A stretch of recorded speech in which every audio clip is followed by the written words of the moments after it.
오늘 우리에게 주신 하나님의 말씀 보도록 하겠습니다. 오늘 우리에게 주신 하나님의 말씀은 마태복음 13장 44절부터 52절까지 말씀입니다. 마태복음 13장 44절로 52절까지 말씀입니다. 귀하신 하나님의 말씀 받들어서 읽도록 하겠습니다. 천국은 마치 밭에 감추인 보화와 같으니 사람이 이를 발견한 후 숨겨두고 기뻐하며 돌아가서 자기의 소유를 다 팔아 그 밭을 사느니라. 또 천국은 마치 좋은 진주를 구하는 장사와 같으니 극히 값진 진주 하나를 발견하매 가서 자기의 소유를 다 팔아 그 진주를 사느니라. 또 천국은 마치 바다에 치고 각종 물고기를 모는 그물과 같으니 그물에 가득함에 물가로 끌어내고 앉아서 좋은 것은 그릇에 담고 못된 것은 내버리느니라. 세상 끝에도 이러하리라. 천사들이 와서 의인 중에서 악인을 갈라내어 풀무불에 던져 넣으리니 거기서 울며 이를 갈리라.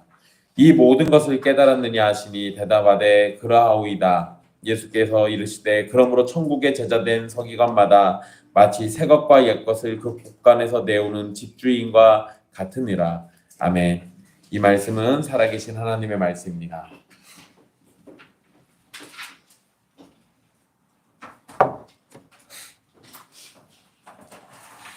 지난 시간 겨자씨 비유와 누룩 비유를 함께 살펴봤습니다.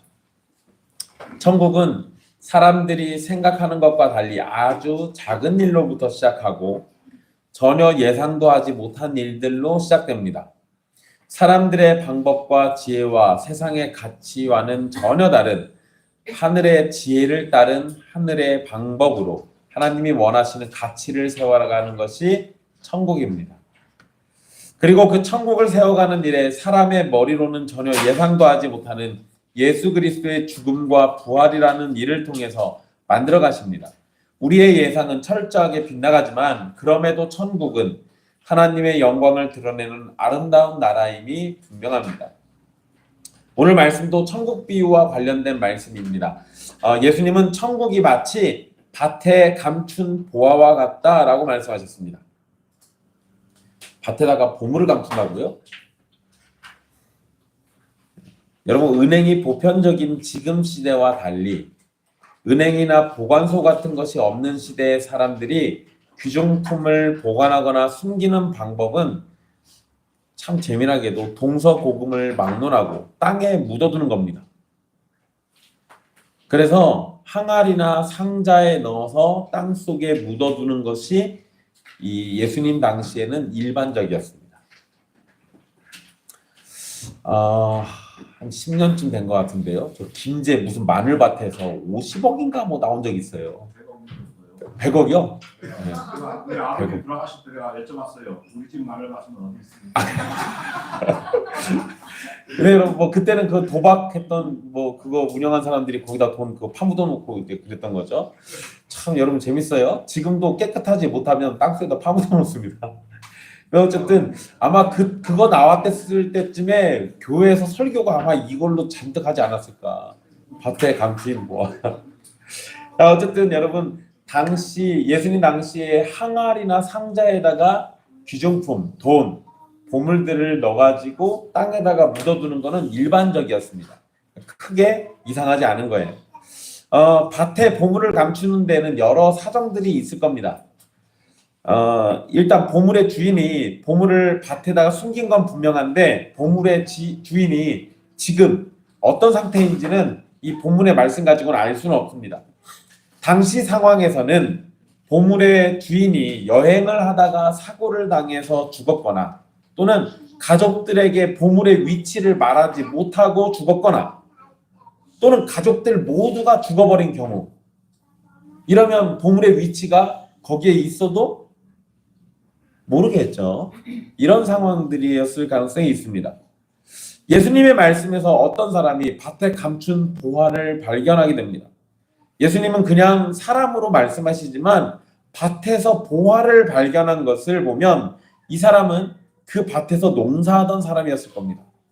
보통 목사님들이 이거 설교하실 때 밭을 지나가다가 밭에 감춰진 보물을 발견했다 뭐 이런 얘기들을 하시기도 하거든요. 지나가다가 발견할 정도면은 보물을 어떻게 했다는 거예요? 던져놓는 그 대충 넣는 거겠지. 파묻어도 대충 파묻어 놨겠죠. 바보입니까? 주인장이 알겠지. 그러니까 너무 급해가지고 던져놓고 도망갔으면 모를까.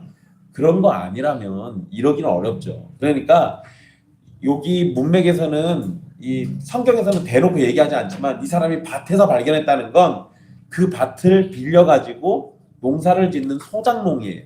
밭을 갈다가 보물을 발견했다. 이렇게 보는 게 훨씬 더 자연스럽습니다.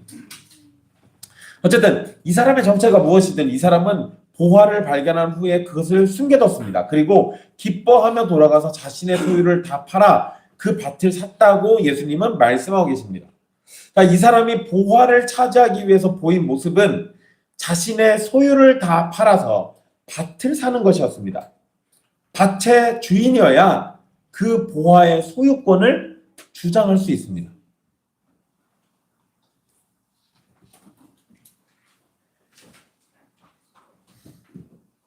제가 뜸들이면 이유가 있겠죠? 자, 흥미로운 건요. 고대 사회에서도 이와 비슷한 사건들이 많이 있었다는 거예요. 그래서 요거 관련된 재판들을 막 찾아봤더니요.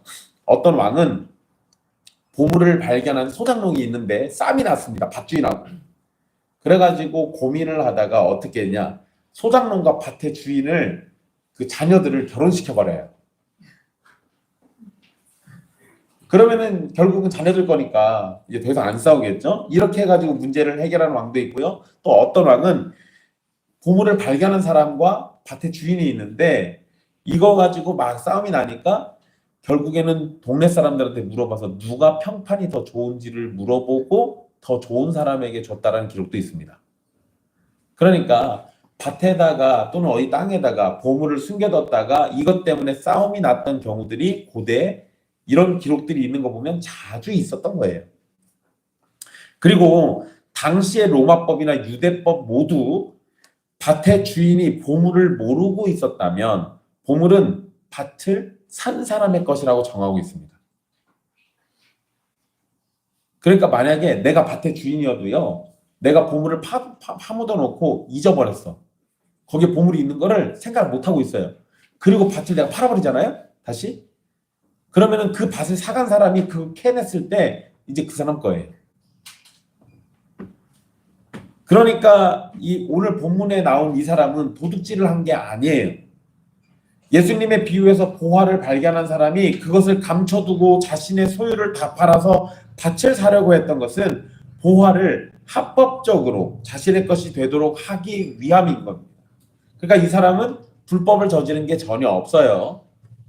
그런데 여러분 여기에서 핵심은 이 사람이 보화를 차지하기 위해서 자신의 모든 소유를 팔았다는 데 있습니다. 모든 소유를 팔아야만 밭을 살 수 있었던 걸 보면 보물을 발견한 이 사람은 부자는 아니에요.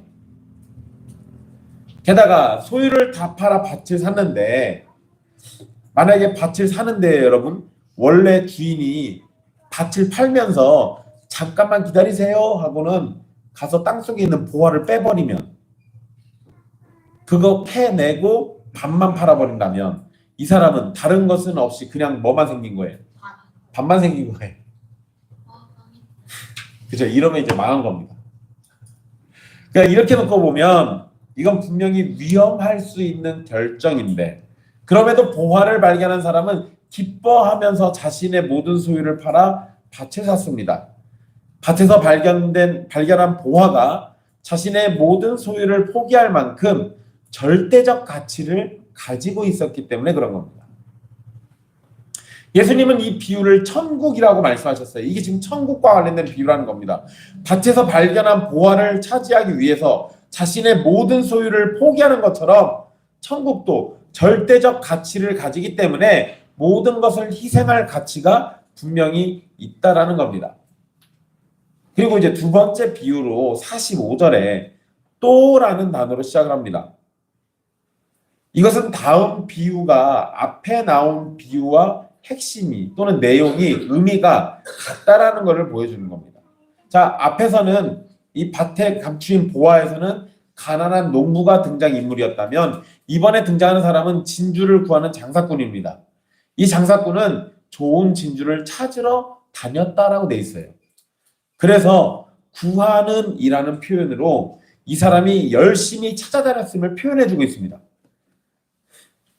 하지만 조심할 것은 이 단어, 이 구하는 이란 단어로 인해서요, 천국은 열심히 찾는 사람에게 허락된다는 식으로 말하면 안 됩니다. 근데 생각보다 여러분들이 설교 때 이렇게 많이 들으셨어요. 장사꾼 봐라. 진주, 좋은 진주 찾으려고 열심히 구하면서 돌아다니지 않았냐. 너희도 천국 가려면 이런 열심이 있어야 한다. 이런 얘기들을 하는 경우들이 있는데 이렇게 이해하면 안 되는 이유가 있습니다. 왜냐하면 분명 진주를 발견한 장사꾼 비유는 밭에 감추인 보화 비유와 상호 연결되어 있는 거예요. 그러니까 앞에서는 우연히 발견했는데 뒤에서는 열심히 찾아다니고 있다가 발견했습니다. 그러니까 만약 이게 두 개가 상호 연결되는 건데 이 상황을 연결해 버리면 대립이 발생해요. 누구는 우연히 발견하고 누구는 열심히 찾다가 발견하고. 물론 우리가 신앙생활이라는 걸 할 때요, 어떤 사람은 그냥 우연히 예수님 믿는 사람이 있고 어떤 사람은 영적인 거에 대해서 굉장히 고민하고 근심하다가 믿는 사람도 있어요. 그런 상황들을 여기다가 대입해가지고 설명할 수도 있긴 하겠지만 이거는 그렇게 이야기에는 약간 무리수가 좀 있다는 거예요.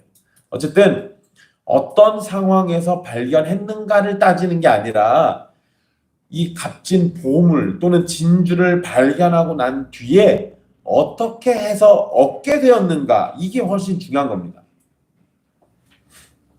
당시 진주는 지금보다 훨씬 값이 비싸고 사치스러운 보석 중에 하나였습니다. 지금은 진주가 그렇게 비싸지 않아요. 그죠? 양식하니까. 예. 양식하니까 진주가 막 쏟아져 나와서 사실 진주가 비싸지 않습니다. 그런데 이 당시에는, 예수님 당시의 진주는 진짜 어쩌다가 나오는 거기 때문에 이때는 굉장히 비쌌어요. 그래서 금보다 더 비쌌습니다. 금보다 더. 장사꾼도 매우 값진 진주 하나를 발견하게 되었다, 이렇게 표현하고 또 그래서 자기 소유를 다 팔아서 그 진주를 샀다라고 되어 있습니다. 자, 이 장사꾼은 좋은 진주를 구하는 사람이었으니까, 거기다 장사꾼이었으니까 돈이 없는 사람이 아니에요. 이번에는 부자입니다. 그럼에도 매우 값진 진주를 발견했을 때 자신의 모든 소유를 다 팔아야만 그 진주를 살 수 있었습니다. 자, 여기에서도 핵심은 똑같아요. 값진 진주를 사기 위해서 자신의 모든 소유를 팔아서 사는 장사꾼처럼 천국이라는 절대적 가치를 가진 것을 얻기 위해서 자신의 모든 소유를 다 포기할 수 있어야 한다라는 걸 얘기하는 겁니다.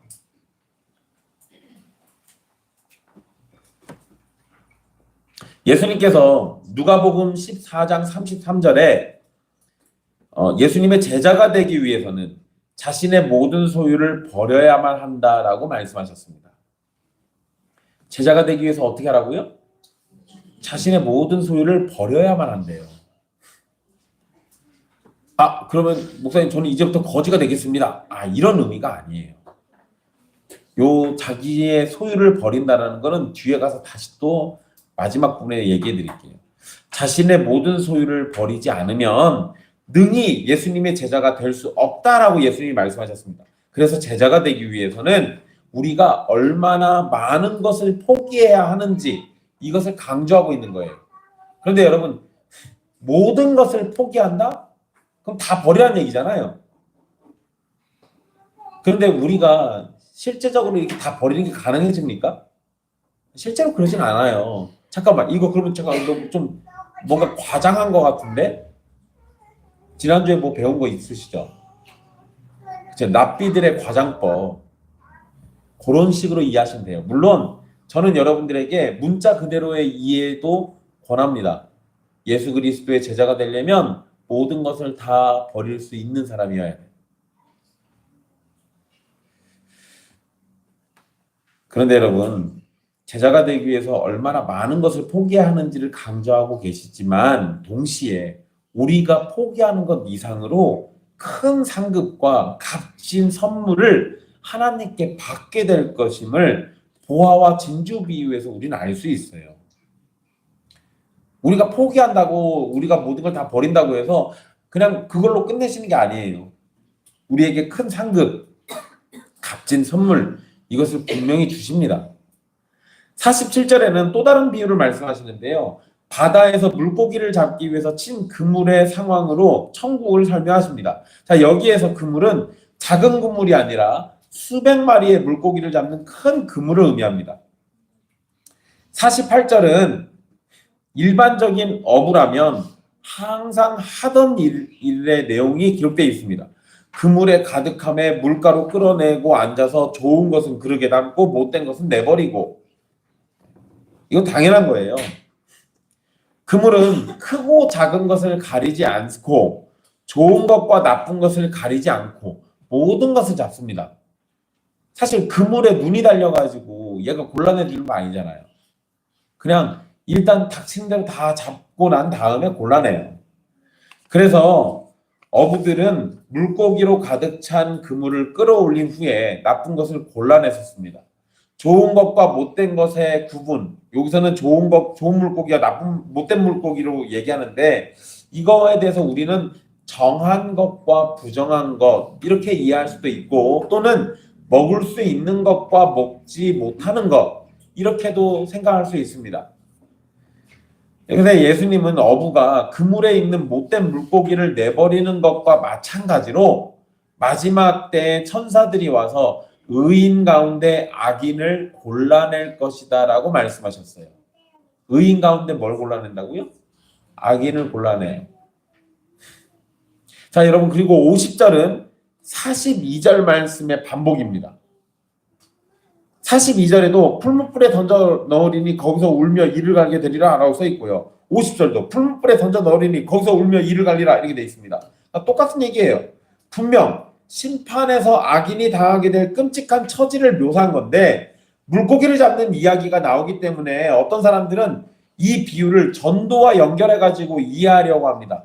물고기 잡는 거는 전도에 비유되니까. 그런데 본문은 복음 전파와 관련된 내용을 찾아볼 수는 없어요. 그러니까 이거는 전도를 얘기하는 것과는 조금 거리감이 있습니다. 그리고 49절에서 50절의 말씀을 생각하면 그물 비유는 천국에 관한 내용이라기보다 마지막 날에 있을 심판에 관한 말씀입니다.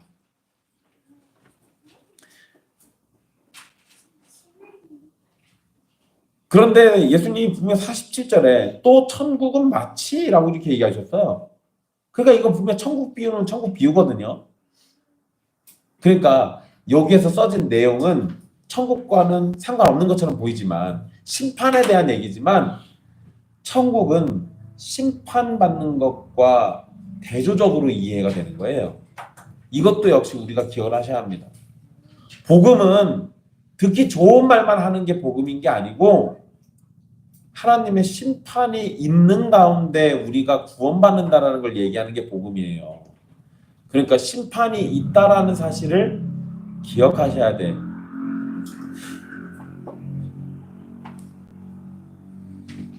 여기에서 의인들이 어떤 영광과 복을 누리게 될 것인지에 대해서는 언급하지 않습니다. 하지만 악인들이 끔찍한 형벌을 당할 것을 언급하십니다. 그리고 여기에서 풀무불에 던져지는 악인들은 교회 밖에 있는 자들이 아니라 교회 안에 있는 자들로 볼 수 있습니다. 이건 이해를 잘 하실 필요가 있어요. 풀무불에 던져지는 악인들은 지금 교회 안에 있었던 자들이에요. 왜냐하면 못된 물고기가 일단 그물에 걸린 것은 사실이고 좋은 물고기와 함께 있었습니다.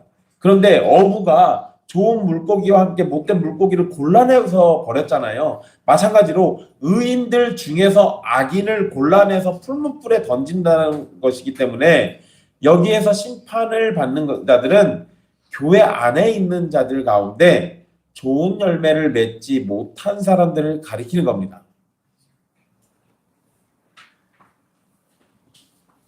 그런데 여러분, 이전에 우리가 살폈던 가라지 비유 있잖아요. 좋은 씨를 뿌렸는데 원수가 와서 가라지 뿌리고 갔던 그 비유. 근데 그때는 그 가라지 비유에서도 분명히 심판을 얘기했거든요. 그런데 가라지 비유에서는 예수님이 대놓고 좋은 밭, 이 밭은 세상이다라고 얘기하셨어요. 그러니까 세상이라는 배경 가운데 가라지 비유가 설명됐다면 이번에 그물 비유는 교회라는 배경을 가지고 있는 것으로 구분이 되는 거예요. 그렇지 않으면 같은 의미의 말씀들을 떨어뜨려 가지고 이렇게 연달아 얘기하시는 게 돼요. 그런데 그게 아니라 앞에서는 세상, 뒤에서는 교회. 이게 마태복음의 신학하고도 잘 어울리는 해석입니다. 왜냐하면 마태는 예수님 믿었다라고 해서 다 천국의 제자라고 얘기하지 않아요. 예수님의 제자, 예수님을 믿었다라고 했을 때는 그에 합당한 열매가 있어야 한다라는 것을 계속 강조합니다. 자, 예수님은 제자들이 천국의 비밀을 아는 것을 하나님으로부터 허락받았다라는 내용을 마태복음 13장 11절에서 말씀하셨습니다. 그리고 그 결과가 51절, 52절에 기록되어 있는 거예요. 예수님은 제자들에게 가르친 말씀 모든 것을 깨달았느냐고 질문하자 그러자 제자들이 그렇다라고 답을 합니다. 제자들은 예수님이 가르치신 천국 비밀에 관해서 깨달음을 얻었습니다. 그런데 조심할 것은 지금 제자들이 깨달았다라고 답한 것이 완전하고 완벽하게 깨달았다라는 걸 의미하는 게 아니에요. 만약에 이때 제자들이 아유 저는 완벽하게 깨달았습니다. 그리고 마태가 기록할 때 그때 우리는 완벽하게 이해했지라고 이렇게 해서 이걸 써놨다라고 해버리면 완벽하게 이해한 얘네들이 왜 뒤에 가서 예수님 버리고 도망가요?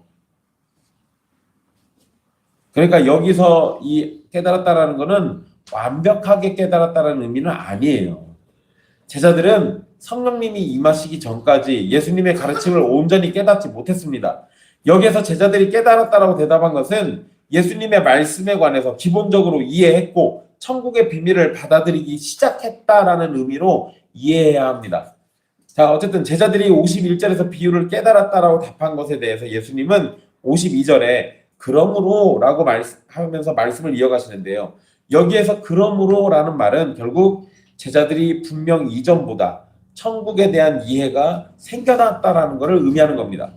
자, 예수님은 천국의 제자된 서기관이라는 표현으로 제자들을 부르시는데요.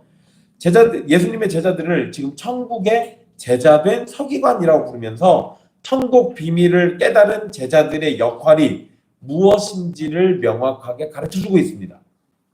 서기관은 율법을 해석하고 가르치는 선생의 역할을 합니다. 그러니까 제자들은 천국의 비밀을 해석하고 가르치는 자들이어야 돼요. 제자들이 이렇게 천국의 서기관이 될 수 있었던 것은 예수님의 가르침을 받았다고 하나님으로부터 천국의 비밀을 허락받았기 때문입니다. 그런데 단순 서기관이라고 하시는 게 아니라 새 것과 옛 것을 곳간에서 내어오는 집주인과 같은 서기관이라고 비유하셨어요. 천국의 서기관인 제자들은 창고에서 새 것과 옛 것을 내오는 역할을 합니다. 여기에서 새 것과 옛 것은 새 언약 그리고 옛 언약이라고 이해할 수 있습니다. 간단하게 말하면 신약과 구약이라고도 말할 수 있기는 한데 조심할 것은 예수님이 말씀하실 당시에는 신약 성경이 없었어요. 그렇지만 예수님을 통해서 주어진 새로운 언약의 말씀이 새 것에 해당하기 때문에 넓게는 신약 전체를 의미하는 것으로 이해할 수도 있습니다. 그리고 새 것과 옛 것을 함께 가지고 나오는 것은 예수 그리스도를 통해서 주어지는 새로운 말씀이 과거 이스라엘의 선지자들을 통해서 주어진 말씀과 연결된다라는 것을 의미하는 거예요. 연속성이 있다라고 이해하시면 됩니다. 이 부분도 아주 중요해요. 구약과 신약을 단절시켜버리는 사람들이 많습니다. 그런데 그렇게 이해하면 성경의 진리를 왜곡하게 됩니다. 성경은 분명 예수 그리스도 안에서 연속성이라는 걸 가지고 있어요.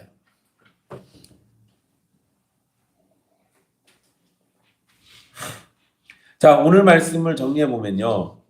오늘 말씀에서 나온 세 가지 비유에서 앞에 두 가지 감춘보화와 진주의 비유는 같은 의미를 말하고 있는 게 분명합니다. 두 비유에 나오는 두 사람은 비슷한 행동을 하고 있어요. 이들은 발견했고 자기 소유를 다 팔아서 밭 또는 진주를 샀습니다. 이것은 천국을 발견하게 되면 자기의 소유를 모두 포기하더라도 천국을 소유하려 해야 한다는 것을 우리에게 가르쳐주고 있습니다. 천국이라는 보화를 발견하면 어떠한 희생과 포기가 따르더라도 그것을 얻기 위해서 모든 것을 버려야 한다는 거예요. 여러분들 주일날 아침에 일어나시는 거 힘드시죠? 아니라니 다행이다. 그래 여러분 뭐 그냥 힘들다고 해야지 내가 이 얘기를 하지. 주일날 아침에 일어나는 게 힘든데 더 늦잠도 자고 싶고 그럴 수 있는데 오늘은 날씨가 이러니까 밖에 못 놀러 가지만 날씨가 화창하면 밖에 나 놀고도 싶은데 근데 여러분들은 그런 것들을 포기하고 주일날 예배를 드리러 오잖아요. 우리가 예배를 대하는 데서도 포기라는 걸 우리 사실 배우고 있거든요. 그런데 우리가 드리는 예배가 벌어지는 그 장소인 천국을 얻기 위해서는 사실 바로 그러한 포기들이 훨씬 더 다양하게 일어나는 거예요. 그런 거를 우리는 이 땅에서 계속 연습하고 배우고 실천에 옮기면서 살아가는 겁니다. 그리고 결국에는 천국을 소유하게 되겠죠. 하지만 천국을 소유하기 위해서는 어떻게 한다고요? 모든 걸 다 포기할 줄 알아야 돼요.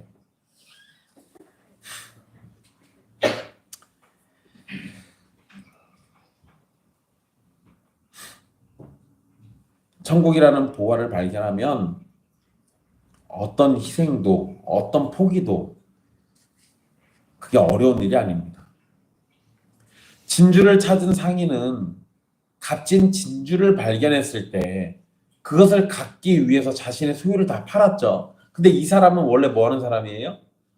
진주 상인이에요. 그러니까 진주 상인이 좋은 진주를 발견했으면 그거 뭐 하는 거예요?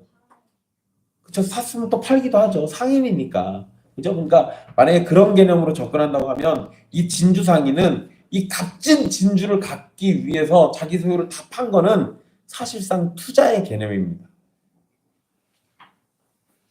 그런데 보화를 발견한 사람의 경우를 보면 투자보다는 도박의 개념이 훨씬 강해요. 어찌 될지 모르거든요. 이게 내게 될 수도 있고 안 될 수도 있잖아요. 자기 소유를 다 팔아서 그 밭을 샀는데 실제 갖고자 했던 것은 밭이 아니라 밭에 감춘 보화예요. 근데 만약에 밭의 주인이 보화를 파내버리고 밭만 두면 이 사람은 정작 갖고자 했던 것은 얻지 못하게 됩니다. 자, 이러면 자기 소유를 전부 팔았기 때문에 이제 다시 그것을 얻을 수가 없어요. 자기의 소유는 얻고 이제 뭐밖에 없어요? 밭밖에 없는 겁니다. 보화가 없는 거예요. 하지만 보화를 얻을 수 있는 가능성에 자신의 전부를 버린 거예요. 마찬가지로 천국을 발견했을 때 우리는 투자의 개념과 도박의 개념 모두를 포함해서 그것을 얻으려고 하는 겁니다. 하나님의 말씀을 따라서 우리는 천국을 얻기 위해서 자신의 소유를 포기합니다. 하지만 하나님의 약속이 당장 눈에 보이는 것이 아니기 때문에 또 우리가 믿는 하나님을 눈으로 직접 보는 게 아니잖아요. 그렇기 때문에 누군가에게는 헛된 것을 따라서 자신의 것을 버리는 것처럼 보일 수 있어요. 그래서 누군가에게는 우리가 믿음 생활하는 게 도박하는 것과 크게 다르지 않아 보일 수도 있는 겁니다. 그런데 여러분, 단순히 투자와 도박이라는 개념으로 천국 비유를 설명할 수는 없는 겁니다. 중요한 거예요. 왜 그러냐면 천국은 있을지도 모르는 곳이 아니라 분명히 있는 곳이에요. 하나님의 나라는 언젠가 생길지도 모르는 곳이 아니라 이미 예수님과 함께 우리에게 임한 곳입니다. 천국은 예수님을 믿으면 얻을지도 모르는 곳이 아니라 예수님을 믿는 자가 반드시 얻게 되는 영광입니다.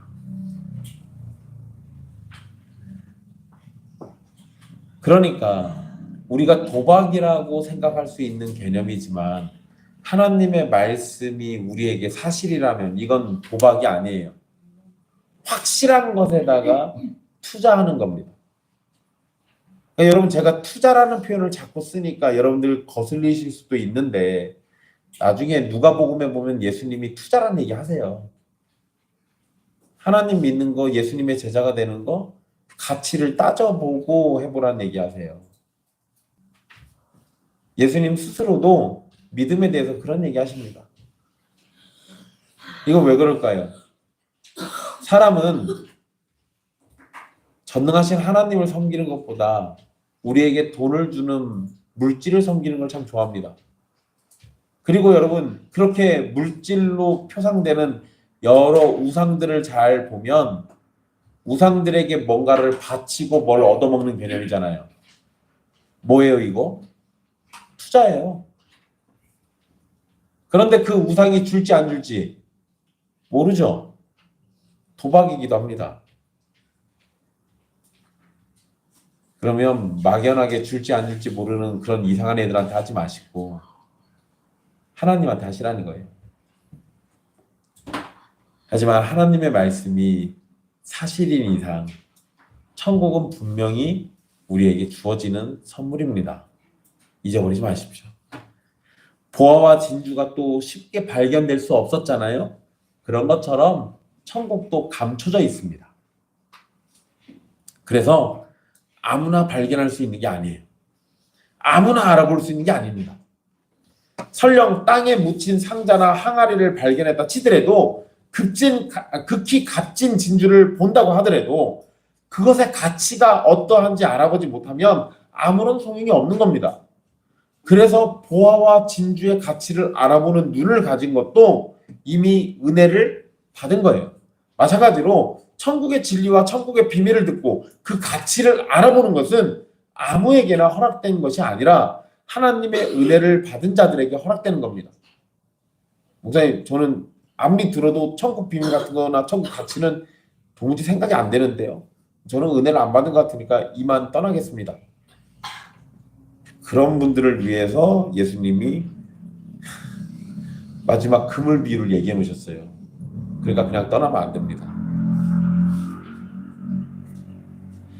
물론 여러분들은 아직 천국 비밀을 모르시거나 천국의 가치에 대해서 전혀 생각이 안 들 수도 있어요. 그런데 여러분 만약에 그런 분들이 있다면 기도하십시오. 성령님께 그런 은혜 달라고 기도하세요. 기도하는 자를 외면치 않으시는 게 하나님이시니까 기도하시면 은혜 주실 겁니다. 근데 은혜 받지 않기로 끝까지 작정하신 분들은 절대 기도 안 하실 겁니다. 그래서 결국 심판에 이르게 될 거예요.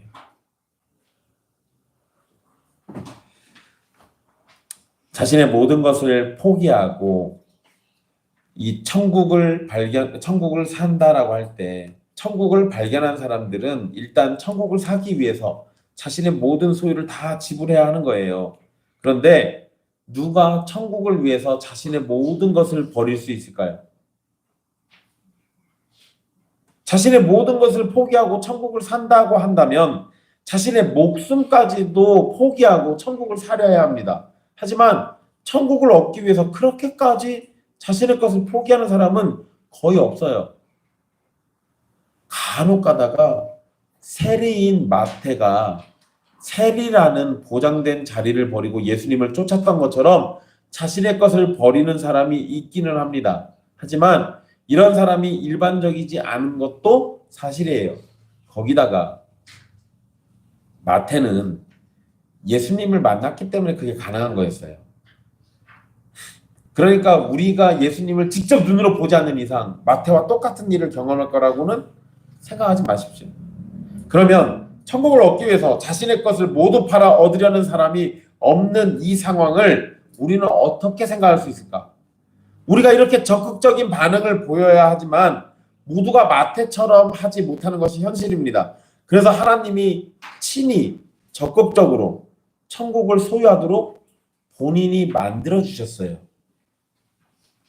요거를 기억하세요. 천국을 얻기 위해서 지불해야 할 값을 하나님은 독생자 예수 그리스도를 보내셔서 모두 지불하셨습니다. 여러분 생각해 보세요. 하나님 아버지에게 있어서 전부가 뭘 것 같아요?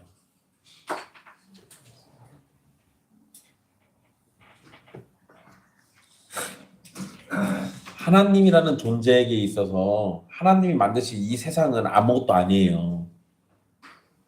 말씀으로 없던 것도 만드셨잖아요. 이까짓 거 다 없애버리고 다시 만드셔도 된다고요.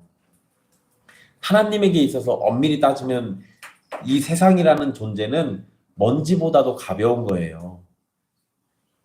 그러면 하나님에게 있어서 전부는 자기 자신밖에 없습니다.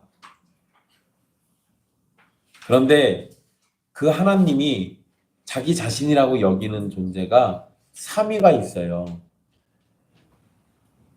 그러면 3위 중에 누구 하나를 죽음에 내몰고 죽음으로 그것을 포기한다면 하나님은 전부를 포기하신 거예요. 그런데 그 일을 하셨다고요.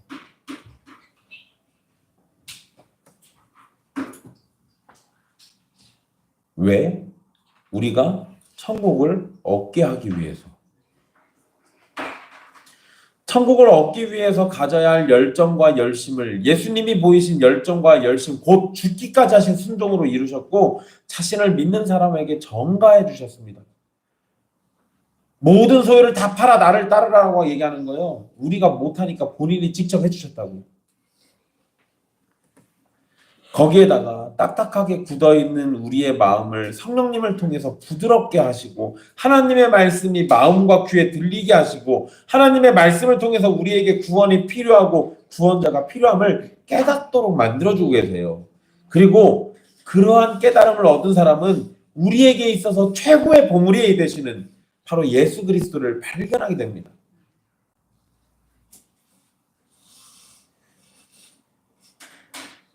예수 그리스도에게 있어서 우리는 보물이 아니에요. 우리는 먼지와 같은 자들이죠. 그런데 그런 우리를 예수님은 자기 생명보다 더 귀히 여기셨죠. 예수님은 우리를 뭘로 생각하신 거예요? 보물로 생각하셨어요. 그런데 진짜 보물은 우리가 아니라 우리를 그렇게 사랑해 주시는 하나님이시라고.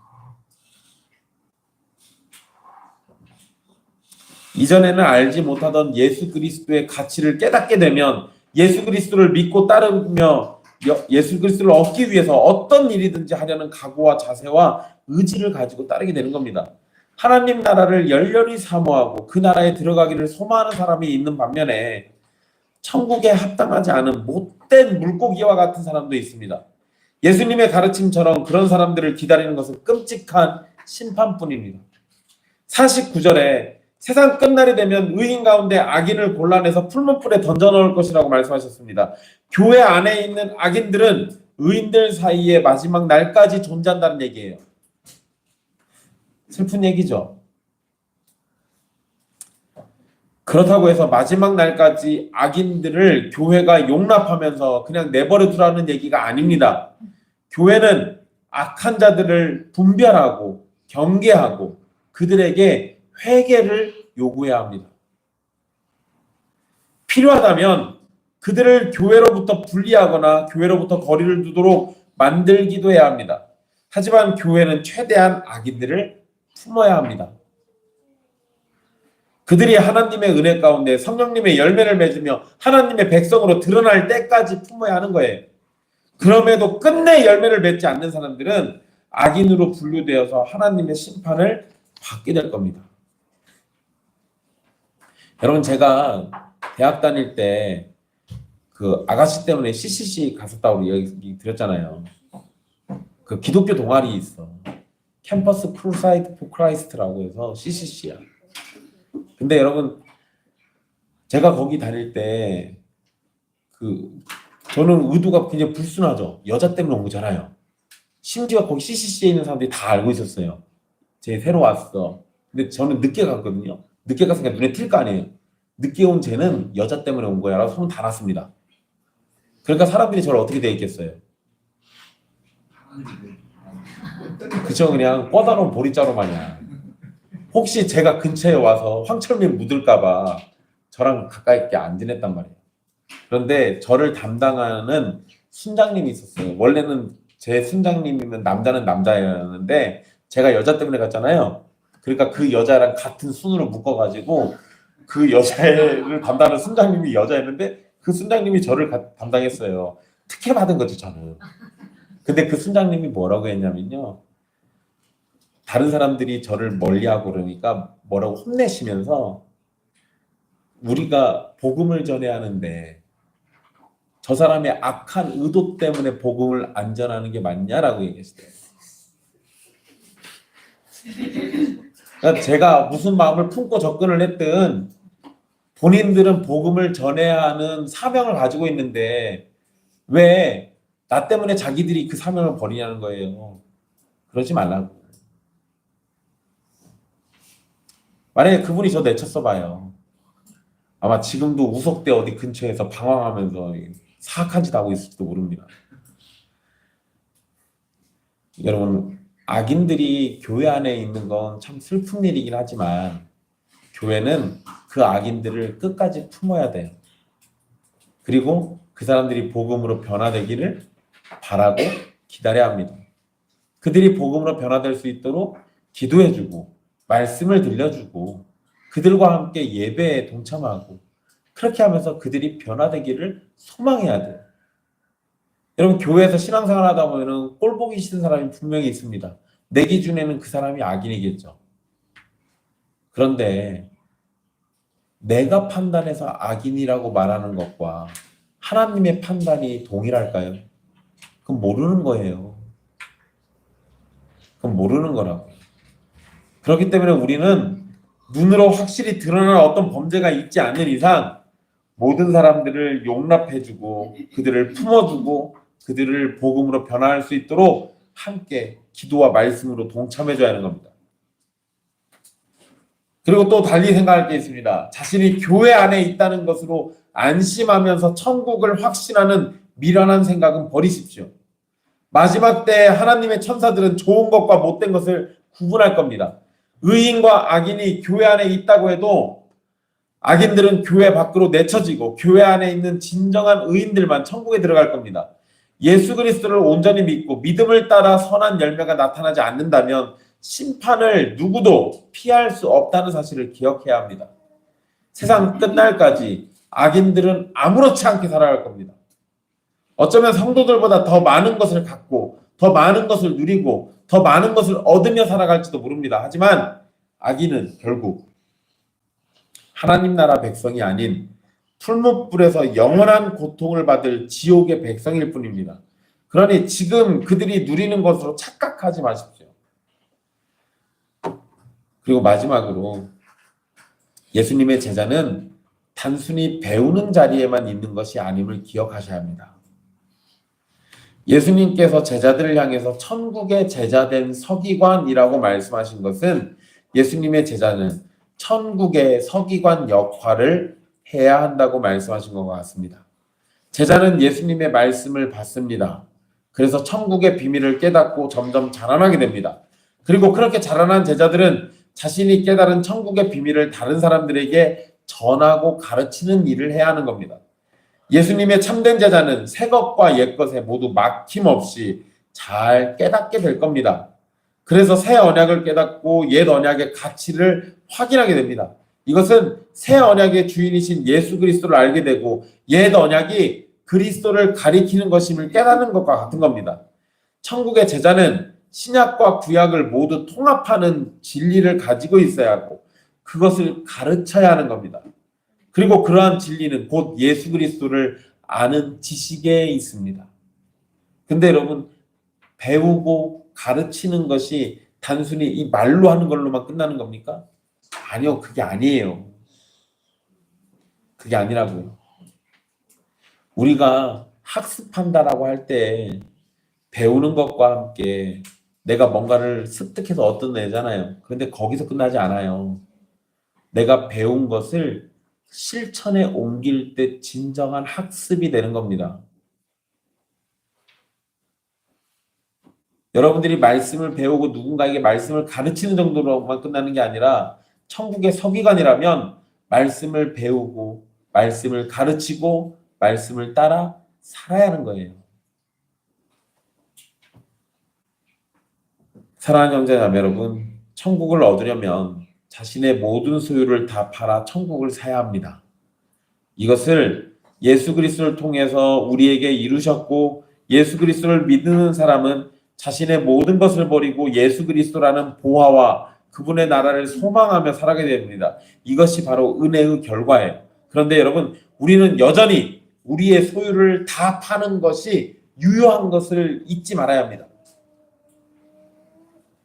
그래서 천국의 백성된 우리는 우리의 소유를 모두 팔고 천국에 집중해야 합니다.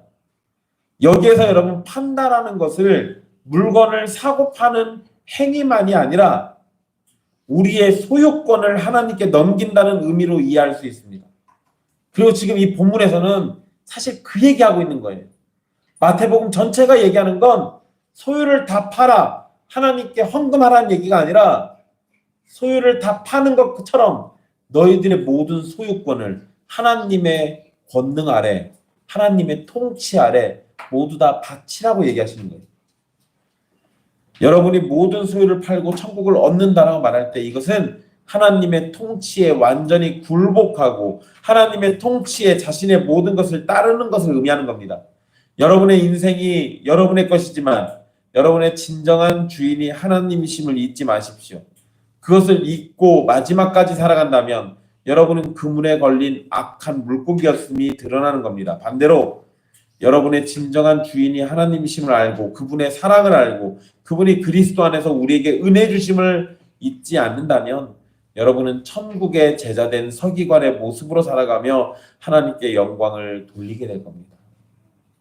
그러니 여러분의 모든 소유를 다 팔아 주님의 주권 아래 주님의 다스림 앞에 철저하게 굴복하십시오. 그것이 곧 우리가 생명을 얻는 길입니다. 기도하겠습니다.